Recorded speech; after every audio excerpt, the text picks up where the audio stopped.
एका सभेत बोलणार आहेत आणि मुंबईसाठी बोलणार आहेत।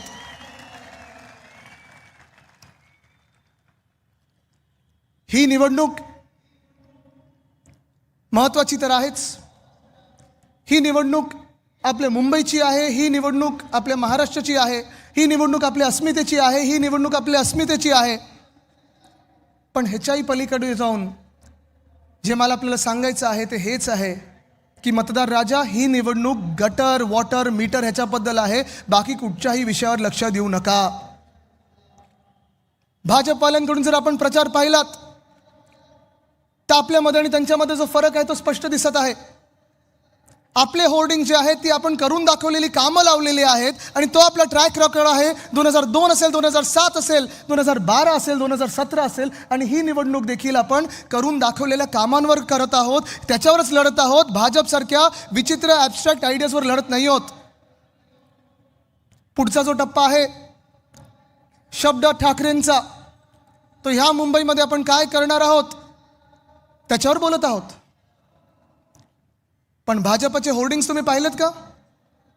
कसे आहेत, कोण आहेत भाजपच्या होर्डिंगवर? दोन चेहरे आहेत, दोन चेहरे।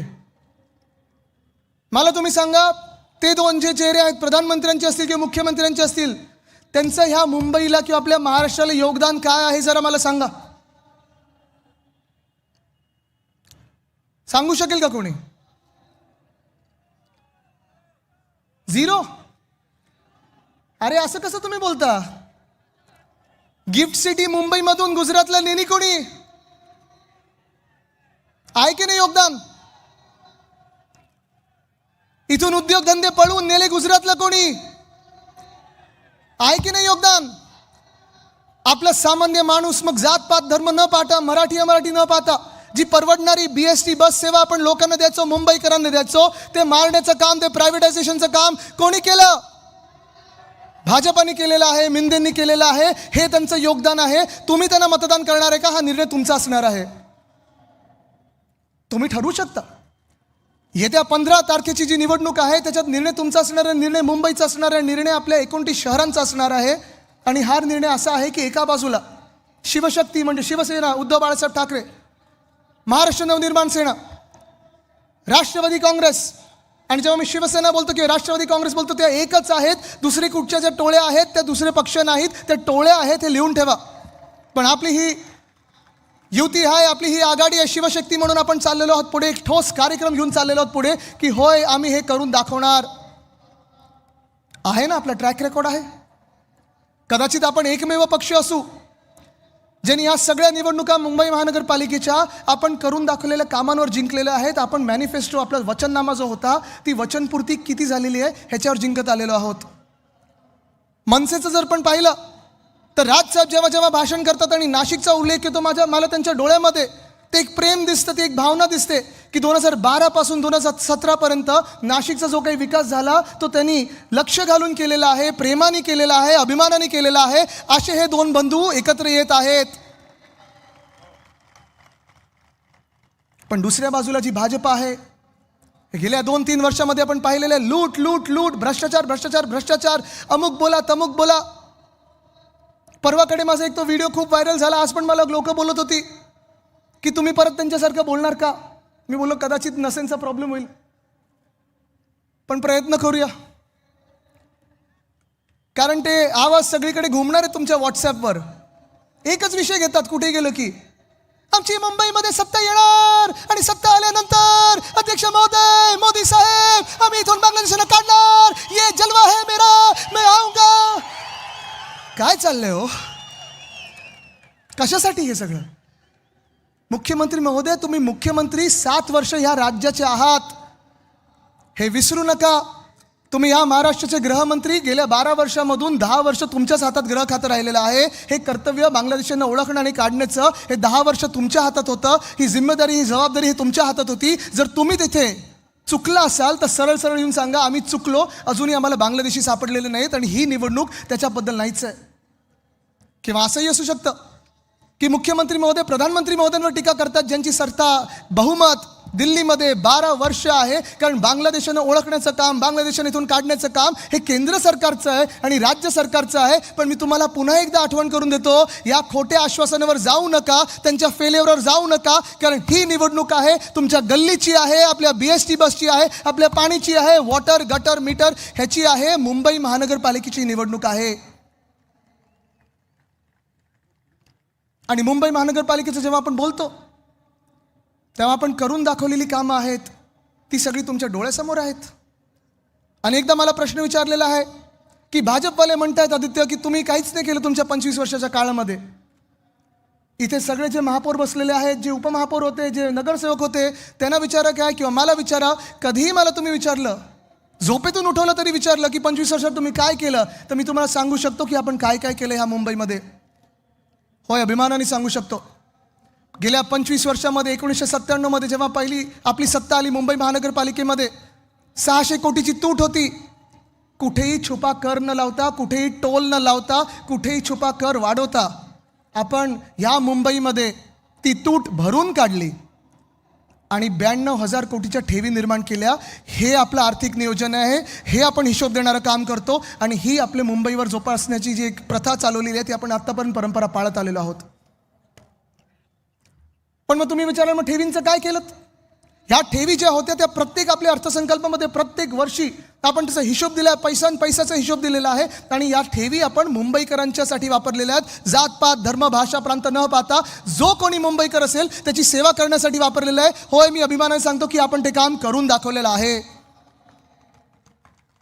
3 गोष्टी आहेत महत्त्वाच्या इथे. एक म्हणजे आरोग्य सेवा.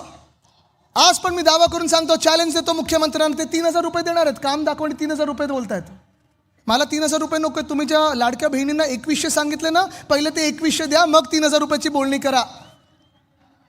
चला, मी तुम्हाला 6,000 रुपये देतो, तुम्ही चला माझ्याबरोबर कोस्टल रोडला मुख्यमंत्री महोदय.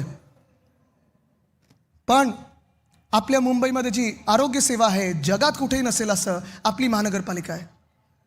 आपल्या महानगरपालिकेचं काम किंवा कुठच्याही महानगरपालिकेचं काम, पहिलं कर्तव्य जे असतं ते प्राथमिक आरोग्य केंद्र, प्रायमरी हेल्थ केअर सेंटर असतं. कदाचित आपल्या देशातली काय जगातली एकमेव महानगरपालिका असेल ज्याची नुसतं प्राथमिक आरोग्य केंद्र नाहीत तर हॉस्पिटल स्वतःची आहेत, ट्रॉमा केअर सेंटर स्वतःचं आहे, OPD स्वतःचे आहेत आणि त्याच्याही पुढे जाऊन 4 मेडिकल कॉलेजेस बनवणारी ही आपली एकमेव महानगरपालिका आहे. ह्याचा आपल्याला अभिमान असायलाच पाहिजे. या मुख्यमंत्री महोदय कधी आणि पहा आम्ही काय काम केलेलं आहे. शिक्षणाचा जर विचार केला तर आपल्या मुंबई महानगरपालिकेचं पुन्हा एकदा सांगतो, जगात कुठेही उदाहरण नसेल असं आपण काम केलेलं आहे. 1235 शाळा आहेत. 8 माध्यमांमधून, म्हणजे इंग्रजी आहे, सेमी इंग्लिश आहे, मराठी आहे, गुजराती आहे, उर्दू आहे, तमिळ आहे, तेलुगू आहे, कन्नड आहे, ह्या सगळ्या भाषांच्या माध्यमातून आपण 3.25 लाख विद्यार्थ्यांना शिक्षण देतो. इथेच थांबलो नाही. उद्धव साहेबांनी 2011 साली प्रत्येक ठिकाणी आपण पाहिलं असेल टॅब्स आणलेत लहान मुलांच्या दप्तरामध्ये, म्हणजे दप्तरचं ओझं कमी होईल. डिजिटल क्लासरूम आणले, व्हर्च्युअल क्लासरूम आणले, हात दाखवा बस थांबवा, गणवेशधारक विद्यार्थ्यांसाठी मोफत बस सेवा आणली.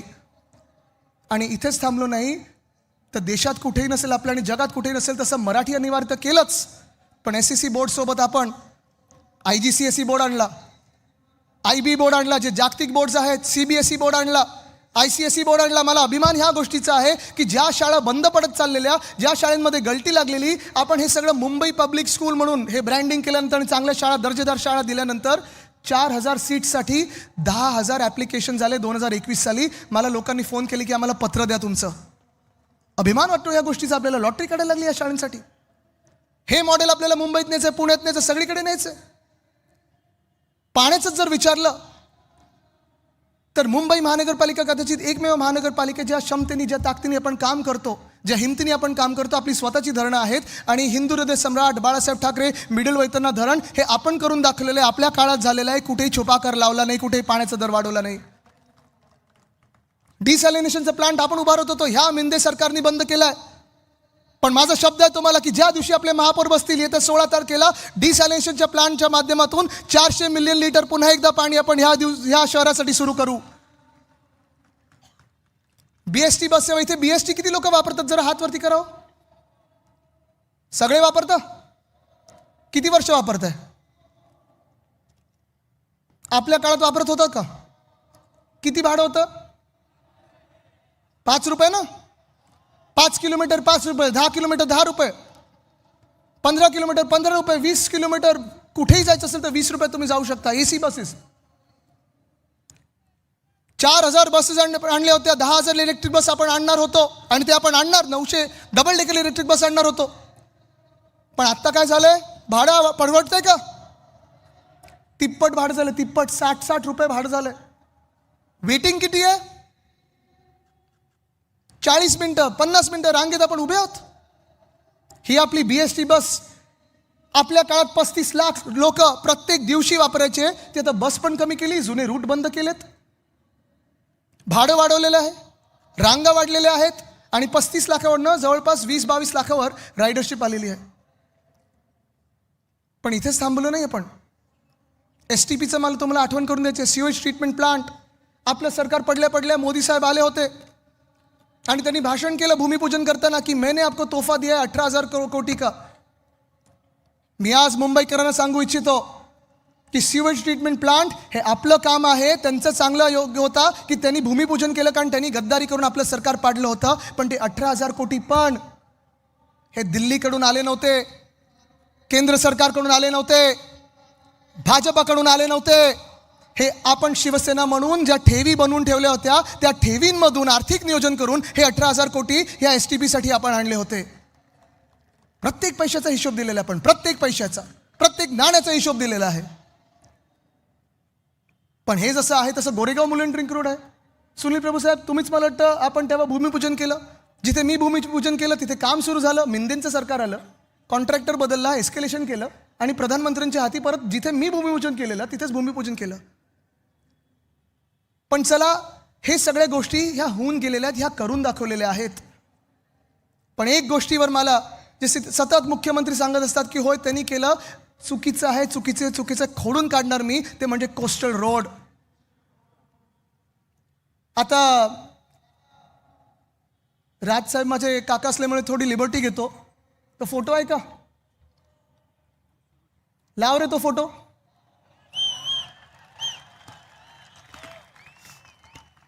हे जिओ टेक्निकल सर्वेचं काम आहे. फडणवीस साहेब दिसतात का कुठे? जिओ टेक्निकल सर्वे म्हणजे जेव्हा काम होतं त्याच्या आधी जी प्राथमिक तयारी करतो की खालती खोदताना दगड कुठचा असेल, किती खोलीवर जायला पाहिजे, माती कुठच्या प्रकारची आहे. मुंबईत खास करून बसॉल्ट रॉक लागतो. मी आहे, उद्धव साहेब आहेत, मला वाटतं देसाई साहेब दिसत आहेत, अजय मेहता साहेब दिसत आहेत आणि आम्ही बोटीतून गेलो होतो. भाजपा सरकारनं नव्हतं केलं की शिवस्मारक बांधायचं म्हणून बोटीतून जाऊन जलपूजन केलं आणि मुंबईकरांना फसवलं. असं कधीच केलं नाही, कधीही करणार नाही. हे काम आम्ही करून दाखवलेलं आहे. पुढचा फोटो आहे का भूमिपूजनाचा? हा भूमिपूजनाचा फोटो. दिसतात फडणवीस साहेब कुठे? चला, फडणवीस साहेबांना 3,000 रुपये देतो. दिसतात का बघा? बिलकुल 100% देतो, 2 तासात देतो. हा भूमिपूजनाचा फोटो आहे. डिसेंबरमध्ये महाडेश्वर साहेब महापौर असताना केलेलं हे आपण भूमिपूजन आहे. विशाखाताई दिसत आहेत, सगळे दिसतात तिथे. आता ह्याच कार्यक्रमात भाजपाने बहिष्कार टाकला होता. स्वतःच्या कार्यक्रमावर कधी बहिष्कार टाकू शकतो का कोणी? पण हे भूमिपूजन आपण डिसेंबर 2018 साली केलं होतं. पुढचा फोटो आहे का? हे कोस्टल रोडचं टनल बोरिंग मशीनचं काम सुरू करताना आहे. मास्क आम्ही लावलेत, हुडी घालून कोणाच्या घरी गेलो नव्हतो, मास्क लावून आम्ही लोकांमध्ये कामं करत होतो. बोलतात ना बाहेर पडलो नाही. बघा पुढे जाऊया. हे टनलचं काम सुरू करताना अश्विनी भिडे जी आहेत, ज्या अधिकारी आहेत त्या आता CMO मध्ये, आमच्या वेळी BMC मध्ये होते, चांगलं काम करणारे अधिकारी आहेत, त्यांच्या हस्ते उद्धव साहेबांनी ते बटन दाबून घेतलं. पुढे जाऊया. आणि हे ते टनल बोरिंग मशीन, ज्याचा आपल्याला अभिमान असायला पाहिजे की आपल्या काळात आपण हे आणलेलं टनल बोरिंग मशीन आहे. आणि ह्याचं नाव मी मावळा दिलं होतं. मावळा, छत्रपती शिवरायांचा मावळा. जसं त्यांनी सह्याद्रीमध्ये काम केलं तसं आपल्या ह्या टनलिंगमध्ये ह्यांनी काम केलेलं आहे. पण ही सगळी कामं जी आहेत ही आपण अभिमानाने केलेली आहेत. आणि ही सगळी कामं छाती ठोकपणे हे सगळे आपले उमेदवार जेव्हा घरोघरी जात आहेत तेव्हा सांगत आहेत की होय आम्ही करून दाखवलं. ही निवडणूक मुंबईची अस्मितेची जरी असली, ही निवडणूक आपल्या अस्तित्वाची जरी असली, जसं मी सांगतो सातत्याने की होय आपण लढा देत आहोत, कोणाच्या विरुद्ध नाही आहोत आपण, पण निश्चितपणे जी भाजपची वृत्ती आहे, जी महाराष्ट्र विरोधी वृत्ती आहे, जी महाराष्ट्र द्वेष्टी वृत्ती आहे भाजपची, परवा जे अन्नमलई आले, मी अन्नमलईनं सांगतो की अन्नमलई, इथे आमच्याकडे खूप देशातल्या प्रत्येक राज्यातून येऊन इथे राहिलेले मुंबईकर आहेत. आम्ही त्यांना मुंबई म्हणून ओळखतो, मुंबईकर म्हणून ओळखतो. तुम्ही अन्नमलईजी स्वतःचा जो मतदारसंघ ना तिथे पहा, तुम्ही तुमचं डिपॉझिट स्वतःचं गेलेलं आहे आणि तुम्ही आम्हाला इथे येऊन सांगता मुंबई काय आणि मुंबई कोण आहे. पण ह्या सगळ्या कॅरेक्टरांकडे लक्ष देण्याची गरज नाही आपल्याला. कोविडच्या काळात अख्ख्या देशाने पाहिलेलं आहे की आपण मुंबई कशी हाताळली, महाराष्ट्र कसं हाताळलं. आज ही वेळ आलेली आहे की प्रचार संपायला 2 दिवस आहेत. मी आज तुम्हाला विचारतो, तुम्ही निर्णय केलाय का? मतदान किती तारखेला आहे? काय मार्च, मे, फेब्रुवारी, जानेवारी नक्की ना? आता ह्या 2 दिवसांमध्ये तुम्हाला पुन्हा एकदा घरोघरी जायचं आणि तुमचा निर्णय ठरला असेल तर मी जे तुम्हाला प्रश्न विचारणार आहे त्याचं तुम्ही उत्तर मला नंतर द्यायचं. पण एक शेवटचा मुद्दा तुम्हाला महत्त्वाचा सांगायचा आहे. जे आपण सातत्याने बोलतोय की आपला टक्का, मराठी टक्का हा टिकला पाहिजे. आपल्या राज्यामध्ये आणि आपल्या मुंबईमध्ये शासकीय कर्मचारी आहेत, पोलीस कर्मचारी आहेत, मुंबई महानगर पालिकेचे कर्मचारी आहेत. त्यांना मी इकडचे जे आपले महापौर आणि उपमहापौर त्यांचं पण अभिनंदन करतो की त्याच कर्मचाऱ्यांना आपण आत्ता सरकार, केंद्र सरकार 7वं वेतन आयोग वगैरे लावण्याचा विचार करतंय केंद्रातल्या. आपण मला वाटतं 9व्यापर्यंत पोचलो. पण तिथेच थांबणार नाही आपण. जे आपले महानगरपालिकेचे कर्मचारी आहेत, शासकीय कर्मचारी आहेत, जे वारंवार ज्या लोकांना म्हणजे पोलिसांना हे सरकार फसवतं की आता घरं देऊ, पोलिसांना देखील, फायर ब्रिगेडला देखील हा आमचा शब्द आहे की आपल्या BMCच्या एस्टेट प्रॉपर्टीवर परवडणारी घरं गिरणी कामगारांपासून या सर्व सरकारी कर्मचाऱ्यांना आपण मुंबईत दिल्याशिवाय राहणार नाही. तसं BDDचं आपण काम केलं. BDDमध्ये पण आपण पाहिलं असेल, एक बरोबर आहे, देवेंद्र फडणवीस साहेबांनी 2016ला नारळ फोडून निघून गेले होते. 16 ते 20 काही काम झालं नाही. कॉन्ट्रॅक्टर पळून जाणार होते. मग आम्ही थोडं डिझाईन बदललं आणि 1 ऑगस्ट 2021ला जे काम सुरू झालं ते 2025पर्यंत चावी वाटप हा पहिल्या टप्प्याचं झालेला आहे.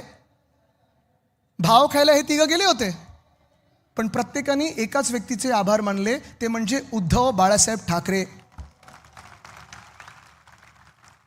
ह्या मुंबईचा विश्वास आहे उद्धव साहेबांवर. सोबत राजसाहेबांची ताकद आलेली आहे, पवार साहेबांचे आशीर्वाद आहेत. जेव्हा ठाकरे आणि पवार ह्या महाराष्ट्रासाठी एकत्र येतात ना, हा बुलंद आवाज महाराष्ट्राचा तख्त दिल्लीच्या हलवू शकतो. ही आपल्यामध्ये ताकद आहे.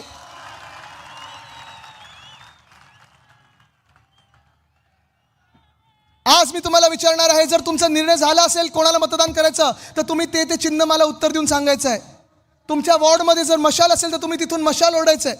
जर तुमच्या वॉर्डमध्ये इंजिन असेल तर इंजिन ओरडायचं आहे. जर तुमच्या वॉर्डमध्ये तुतारी वाजवणारा माणूस असेल तर तुतारी वाजवणारा माणूस म्हणून ओरडायचं आहे. चालेल? चला, आम्ही तुम्हाला तुमची आज टेस्ट घेतो. आपल्याला जर ह्या मुंबईमध्ये BMCच्या एस्टेट प्रॉपर्टीवर परवडणारी घरं आपल्या शासकीय कर्मचाऱ्यांना, पोलीस कर्मचाऱ्यांना,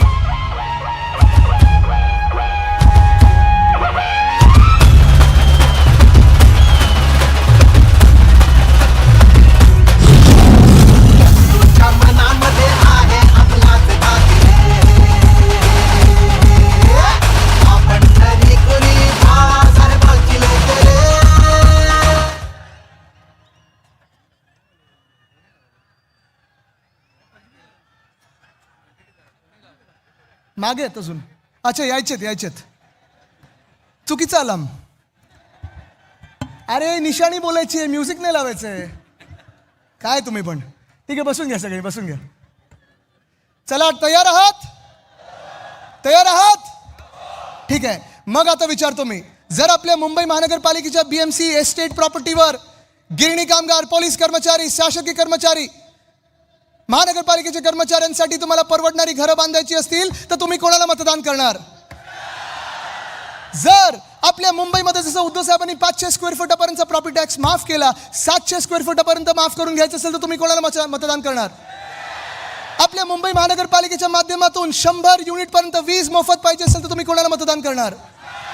आपल्या BSTच्या बस ह्या 10,000 पर्यंत न्यायच्या असतील तर तुम्ही कोणाला मतदान करणार? मोफत बस महिलांसाठी सुरू करायची असेल तर तुम्ही कोणाला मतदान करणार? बसचं भाडं रद्द करायचं असेल तर तुम्ही कोणाला मतदान करणार? भाडेवाढ रद्द करायची असेल तर कोणाला मतदान करणार? महामानव डॉक्टर बाबासाहेब आंबेडकरांच्या नावाने जर तुम्हाला सर्वात मोठी लायब्ररी बांधायची असेल तर तुम्ही कोणाला मतदान करणार? लहान मुलांसाठी पाळणं घरं बांधायची असतील तर कोणाला मतदान करणार? मुंबईत चांगले रस्ते पाहिजे असतील तर कोणाला मतदान करणार? मुंबईत शुद्ध पाणीसाठी डिसॅलिनेशनचा प्लांट बनवायचा असेल तर कोणाला मतदान करणार? मोकळी मैदानाचं मोकळीच ठेवायची असतील आणि बिल्डरांच्या घशात नसतील टाकायची तर कोणाला मतदान करणार? जर आज आपल्याला ह्या मुंबईमध्ये चांगलं कॅन्सरचं हॉस्पिटल बांधायचं असेल तर तुम्ही कोणाला मतदान करणार? जे हॉस्पिटल भाजपला प्रायव्हेटाईज करायचे आहेत ते प्रायव्हेटाईज करून येतं 5 अजून मेडिकल कॉलेजेस बनवायचे असतील तर तुम्ही कोणाला मतदान करणार? महानगरपालिकेमध्ये जशा आपल्या 10वी शाळा आहेत 12वी ज्युनियर कॉलेज करून घ्यायचं असेल तर तुम्ही कोणाला मतदान करणार? घरकाम करणाऱ्या महिलांसाठी नोंदणीकृत करून 1,500 रुपये सन्मान निधी म्हणून आपल्याला द्यायचं असेल तर तुम्ही कोणाला मतदान करणार? कोळी महिन्याला सन्मान निधी द्यायचा असेल तर तुम्ही कोणाला मतदान करणार? ही मुंबई जर वाचवायची असेल तर तुम्ही कोणाला मतदान करणार? तुमची ओळख जर जातपात धर्मपंथ न पाहता जर मुंबईकर असेल तर तुम्ही कोणाला मतदान करणार? जर तुम्हाला राजसाहेबांना मतदान करायचं असेल तर तुम्ही कोणाला मतदान करणार? जर तुम्हाला उद्धव बाळासाहेब ठाकरेंना मतदान करायचं असेल तर तुम्ही कोणाला मतदान करणार? जर तुम्हाला आपल्या मुंबईला जिंकवायचं असेल आणि दिल्ली समोर ताठ मानेने उभे करायचं असेल तर तुम्ही कोणाला मतदान करणार? वंदनीय हिंदू सम्राट बाळासाहेब ठाकरेंना मतदान करायचं असेल तर तुम्ही कोणाला मतदान करणार? पवार साहेबांना मतदान करायचं असेल तर तुम्ही कोणाला मतदान करणार? तुमच्या आमच्या मुंबईसाठी तुम्हाला मतदान करायचं असेल तर कोणाला मतदान करणार? आपल्या भविष्यासाठी मतदान करायचं असेल तर तुम्ही कोणाला मतदान करणार? आपल्या भवितव्यासाठी करायचं असेल मतदान तर कोणाला मतदान करणार? आपला वचननामा वचनपूर्ती करून घ्यायची असेल तर तुम्ही कोणाला मतदान करणार? मशाल इंजिन आणि तुतारी हेच सगळीकडे वातावरण असलं पाहिजे. जिंकायला तयार आहात? लढायला तयार आहात? जिंकायला तयार आहात? चला मग लढूया आणि जिंकूया. धन्यवाद. जय हिंद, जय महाराष्ट्र, वंदे मातरम.